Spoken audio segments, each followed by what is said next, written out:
Dear Kuya Totoy o Lola Hubad. Where do I begin? Dear Kuya Totoy og Lola Hubad, call me na lang Milan, 26 years old, taga San Franz, Agusan del Sur. Nganong sungugan man kaayo ang panahon. Kana bang nganong tagbuon man ang inyong mga dalan. Unya ma-fall mo sa usag-usa. Pero parehas na mong taken. Kumitad na sa laing binuhat. Makapangutanan na lang ka sa imong sarili kung anong karon pa man mo nagkita.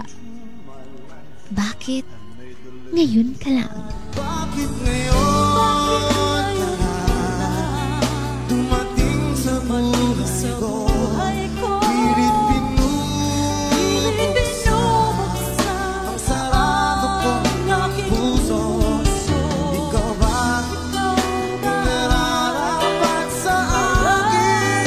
Magsabay dapat kong alimutin. Nais kong malaman bakit ngayon dumating.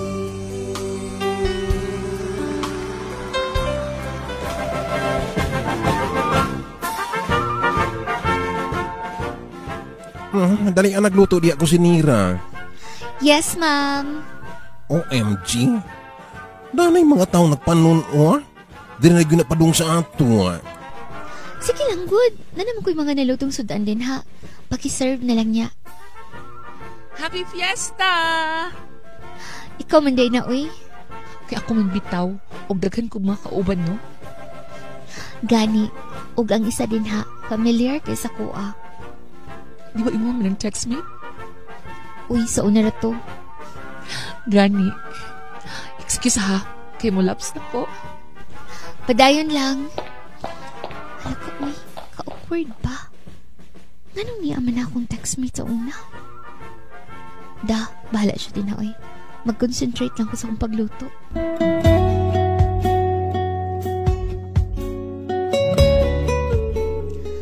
Kuya Totoy og Lola Hubag, wala ko nag-expect nga mamiyasta di ay sa among balay ang dati na akong textmate 7 years ago.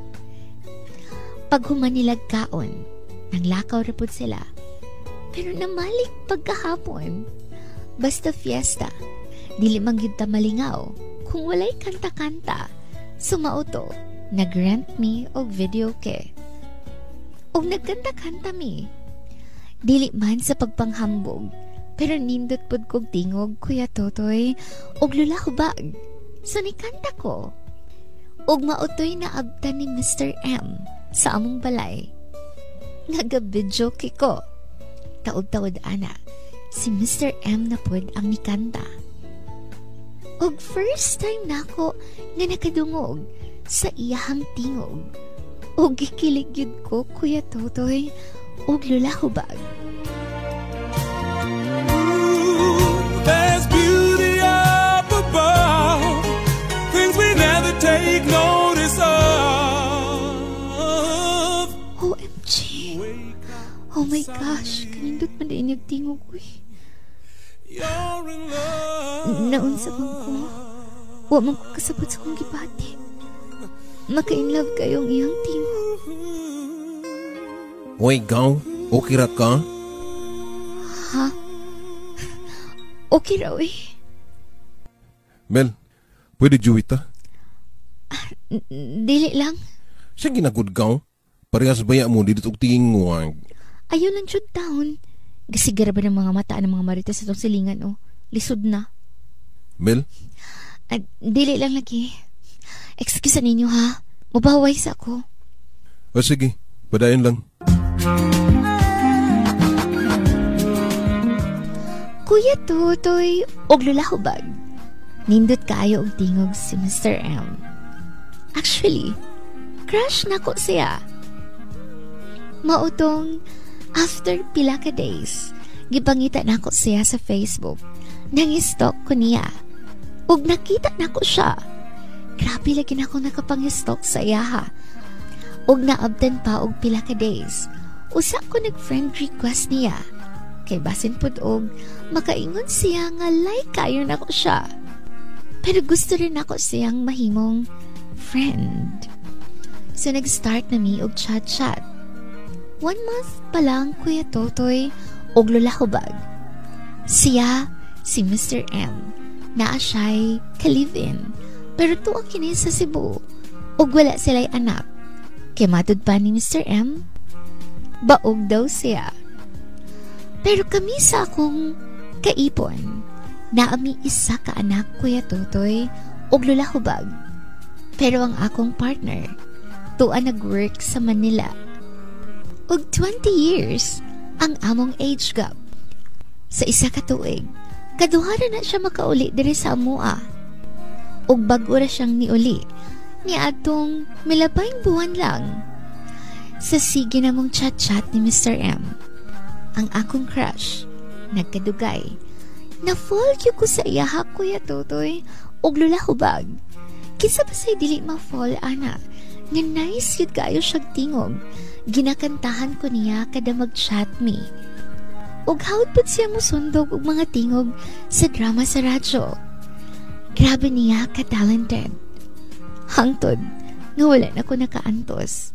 Nag-confess ko sa akong feelings kay Mr. M. May gusto ka ba isulti? Hilong kong good kayo diha. Dili man siguro daw tano. Kung ang kunon kunin mo nga gusto ta ka. Parehas lagi bati, Mel. Gusto po ta ka. Kaso dili na pwede. Kinaan ako'y anak. Okay raw tato kung wala pa. Parehas ninyo sa imong kaipon.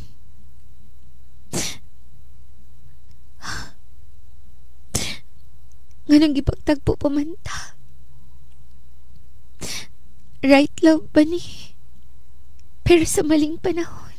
Ambot, Mel. Sakit una-unaon. Gawalay freedom ang atong feeling sa isa't isa.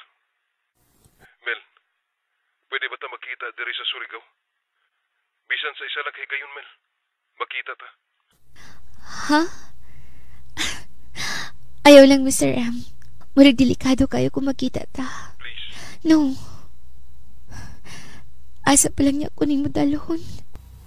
Okay. Girespeto ko yung desisyon. Ug aron makamove on tang duha. I-block na lang ka sa Facebook. Ha? Tama ka. Buhat na. I-block ko. Para wala na'y rason nga. Magkontak kay pata. Goodbye, Melan. Salamat sa panahon. Likewise, Mr. M. Bye.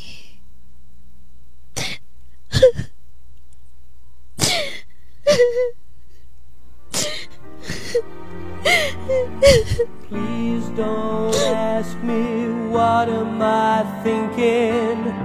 It's about you. Kuya Totoy og Lola Hubag. Gi-block yun ko ni Mr. M sa Facebook para kuno mas mapadali ang among pag-move on. Wala manggug ko nagsugot sa iyang hangyo nga magkita mi kay alam nako delikado kaayo kini. Pero bisan pa man kung wala na may kontakay, pero dili na ko ikalimod nga deep inside miss kaayo nako siya. Katong mga higayon nga ginakantahan ko niya. Kinabang gusto kaayo nimo ang usa ka tawo, pero dili gyud pwede. Sumao na to. Gipush gyud nako ang akong sarili nga kalimtan si Mr. M. Ug ang problema nako karon kay ang akong partner natuas sa Manila. Tugani ra ko gusto tinuod. Unsa man? Na kay chat me diha. Ha? O bitaw? Na ako'y ka-chat, pero wala na karon. Og friends naman pud mi ato niya, uy. Block ko naman gani siya. Gi-block jud ka nimo. Unsa FB ato laki ha? Ha? Unsa on man nimo? Ampe dayon. Kung dili ka gusto, magkubuta. Ga. Dali, Okay, hulata. Kay i-chat na ko nimo. Bantay ka lang na ako, ha. Basin og, kakita ano mo na laki, ha. Unsa pa'y kakita, uy? Pataka naman ka din, ha? Pataka, bitaw. Niyara ba ko sa layo? Napraning na ka. Masayran ko lang lagi. Di ka gid magmahay. Ga.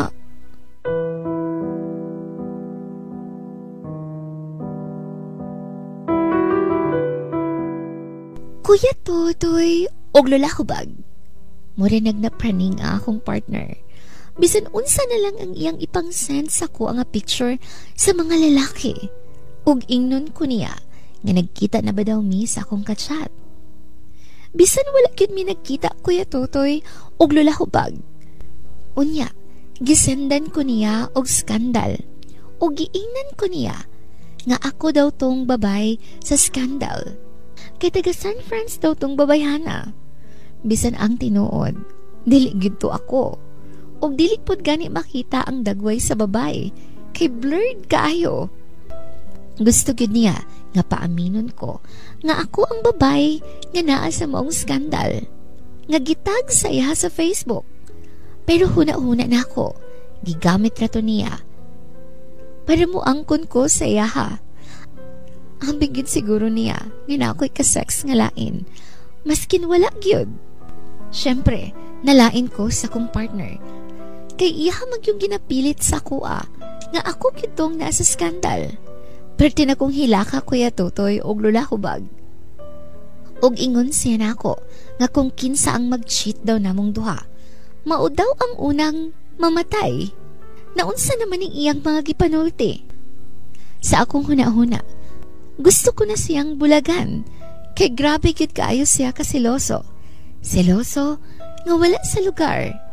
Dili man gani ko niya patrabahoon. Kay basin daw makauyab ko diri sa San Francisco. Maunang diri ra gyud in town ko sulod sa among balay. Makagawas lang kung naay importanteng lakwon. Kuya Totoy og Lola Hubag, gusto baya kong mangita og work. Kay lisod in town nga magsalig lang ko sa kong partner. What if magkasakit siya ug mawala simba ko? Wa ta masayod sa panahon. So ako ang mahimong makaluluoy ug ang among anak. Unsa man ang angay kong buhaton, Kuya Totoy og Lola Hubag, bulagan ko na lang ba ang akong kaipon? Kaysa tinuod lang, wala man pud ko'y gugma sa iyaha. Kaluoy na lang ang nagpabilin dinhi ning akong dughan. Maumang gani nga sikir gyud mig away. Ugway mahitabo tungod kay lakyo mi sa usag-usa. Dagan kaayong salamat sa paghatag og higayon ning akong story. Ang inyong letter sender, Milan.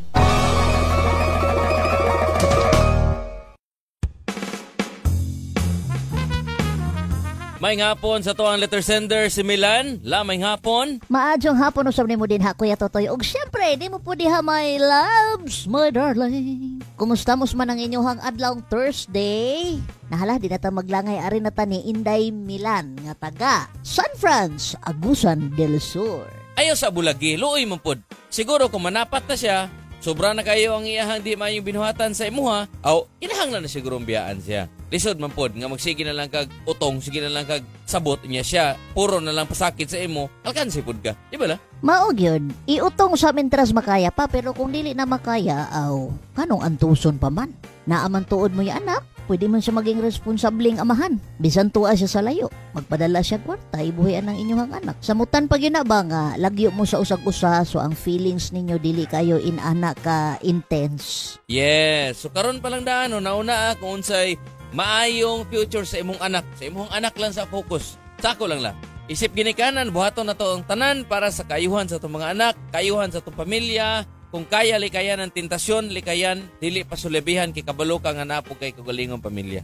Tama mo sa to imong gibuhat day nga imuhang gilikayan ang laki, wa ka nagpadala kay ang laki naapod siya'y laing kaipon. Pero kanang imong kaipon day, sabta lang sana. Kay basig nadala rapod siya ba na carried away sa iyahang gibati nga nabalaan niya nga na kay chatmate, nag-advance thinking. Siyempre, usam day hunaw-hunaw na ng laki nga. Sangan nga nag-chat-chat ka, ilabi na yun kung maupoy ang trabaho day.